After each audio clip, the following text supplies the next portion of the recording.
The fact of evil is central to Christian doctrine. The very life and mission of Christ were given to free us, not only from sin, but from principalities, against powers, against the rulers of darkness. The forces of evil are ancient. The one bright morning star fell like lightning from heaven, and was a murderer from the beginning. The serpent slithered through the garden, set upon the fall of man. Ever since, he and the demons who follow him have been loose upon the world, with implacable hatred. This is not a fable. As Catholics, we know this to be objective truth. The devil exists, and he hates you. It is only in recent times that the idea of the devil has waned, which is no mistake. The greatest trick he ever pulled was to convince the world that he doesn't exist, and even for the one group who should know better, Catholics, he has at least been able to slip away into mythology, into sentiment, and an easy triviality over the course of recent years. Yet once he is out of the picture, the Catholic war between good and evil loses its focus. It becomes a battle which seems to have but a single side. And the Church militant, no longer alert and ready, becomes the Church complacent. Feeling at their safest and most comfortable, they are in fact more vulnerable than they have ever been. But the battle isn't over, and the lamps are still lit. The devil and evil are necessary to discuss because it is necessary to have a really sober perception of the situation that we are in. The crisis that has beset the Catholic Church is evident, but unless we are clear about the cause of that crisis and the infernal energies that ever blaze behind it, we too may be further confused in our thinking. Hence, here is what this presentation seeks to address. It first seeks to consider the nature of evil, the logic behind it, and to establish its aims against the Catholic Church. Second, it will demonstrate that there has been a long-recognized, active, satanic plot against the Church, marked out by many popes, and declared in the word of the beast itself. Third, the case will be made that we see all the marks of these plans and their fulfillment upon what is widely taken to be the modern Catholic Church.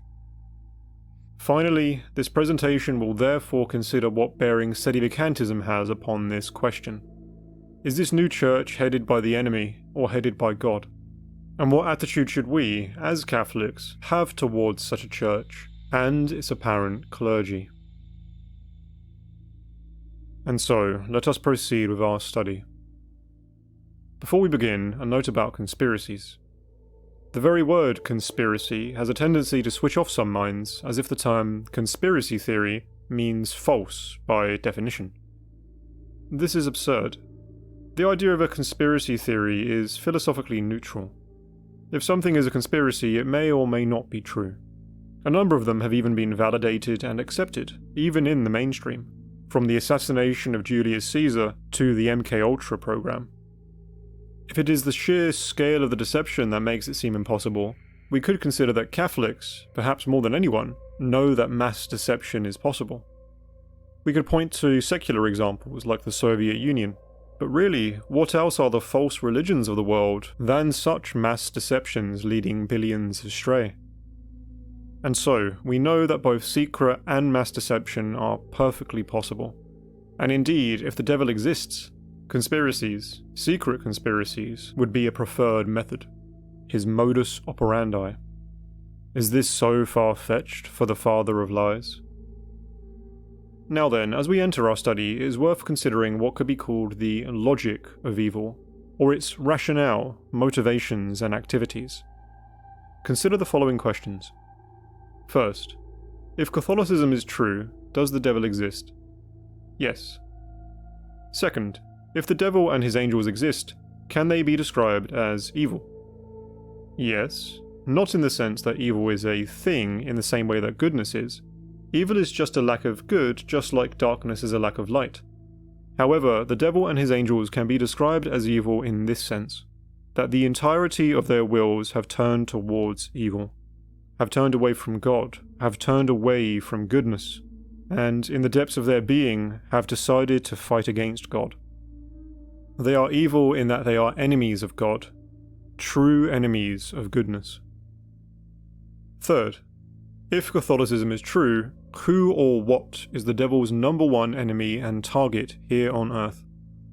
Of course, it is the Catholic Church, the mystical body of Jesus Christ and the Ark of Salvation.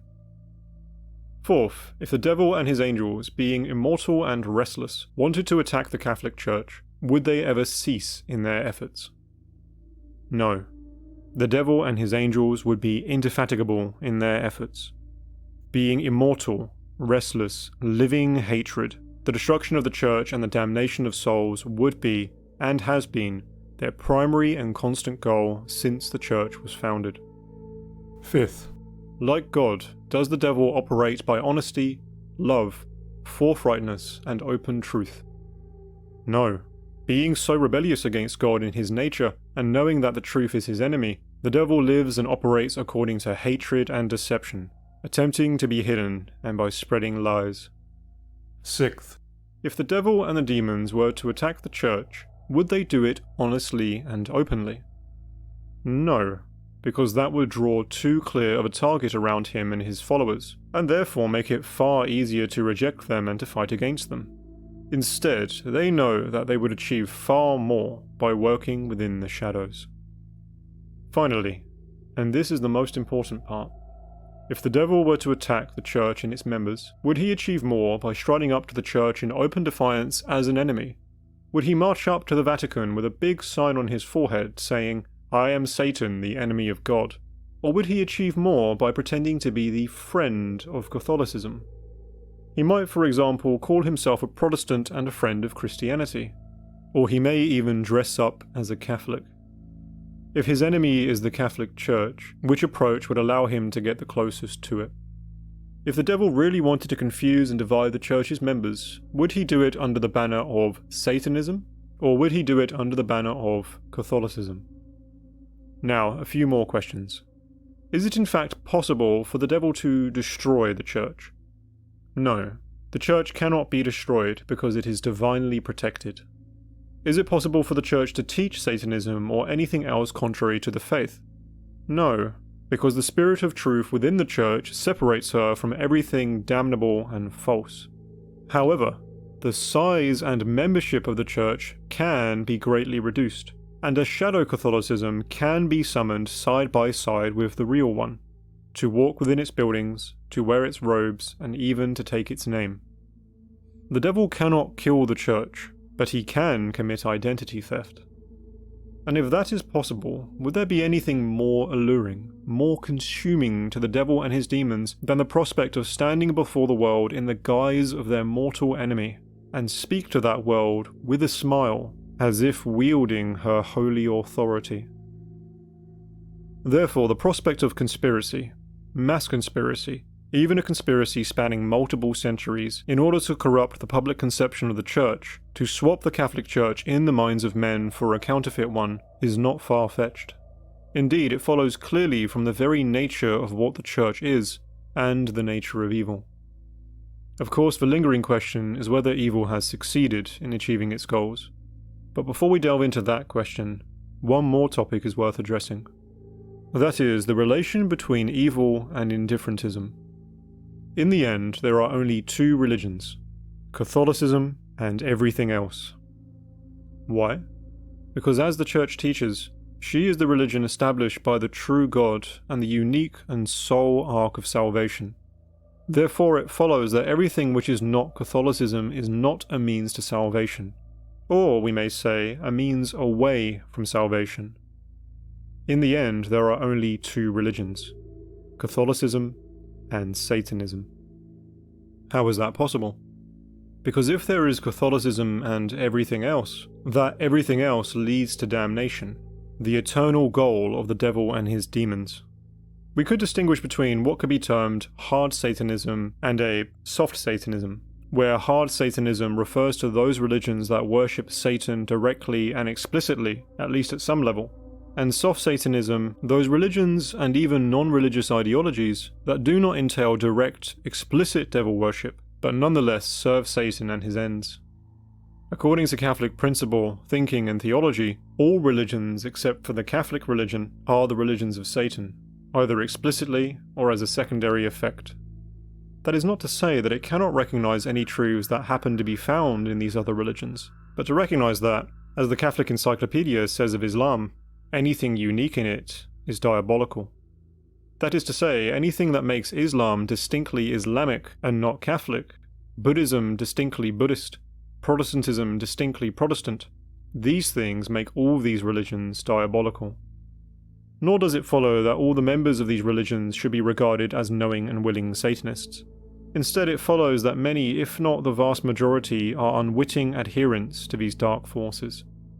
It is for these reasons that, whereas it does indeed serve Satan if people become atheists or active, open Satanists, it still serves his purposes if people become Muslim, Buddhist, pagan, or even any other so-called version of Christianity. Anything that takes people out of the ark of salvation, anything to make them step away from the Catholic Church. It of course follows from this that to posit a blend between Catholicism and any other religion is satanic. It is ultimately an attempt to blend pure goodness with evil, to blend truth and falsity.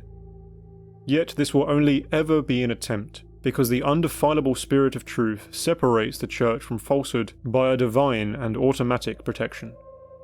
Nonetheless, people can be deceived with claims that Catholicism stands alongside these other religions, that this unique sanctuary is at one with the everything else.